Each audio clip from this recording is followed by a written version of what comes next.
Many trainee interpreters asked about memory techniques because they do worry about forgetting information. Well, I'm not going to give you the very special techniques that may be written on books or articles about remembering a 20 minutes dinner and with the arrangement of the cups on the table.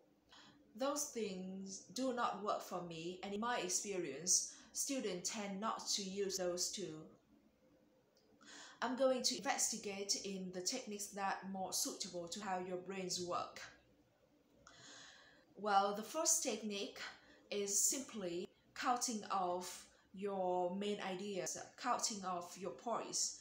For example, a speech about pros and cons, 3 pros and 4 cons, and when the speaker mentions about the pro one, you may stick your finger to the point one, or you may do it more subtly like this, and then to point two and point three. So in the end of the speech, you know how many points you need to convey in your interpretation.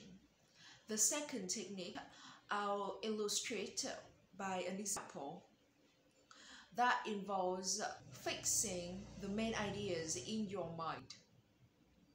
So, for example, a speech about veganism, there are 3 main ideas. The first one, environment. The second one, animal welfare. And the third one, your health. So when the speaker mentions about the point one, environment, you're gonna fix into your mind the point one, or you may use the finger technique, the point one, environment, and then the speaker add more details and explanation, and you're gonna absorb those things.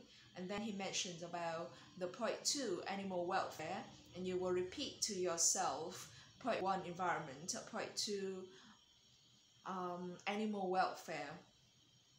And then you will picture the chicken stock, density, tight, cage, and then to the point three, your health. So in the end, you will have 3 main ideas fixed in your mind. Number one, environment. Number two, animal welfare. And number three, your health. And you're gonna add more details and explanations to fluster your speech. The third technique is to fix the structure of the speech in your mind. So there are multiple ways to visualize the structure of the speech using the bullet points or the mind maps or the tree diagrams. So it's also important for you to pay special attention to the conclusion of the speech. Fortunately, it's very easy for you to sense whether the speaker comes to the end.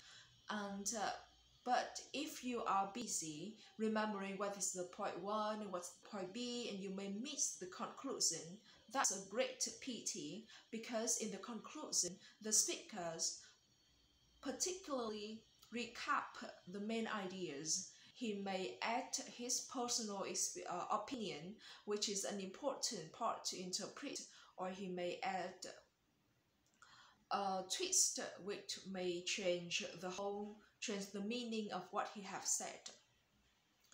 So it is essential to you to catch that.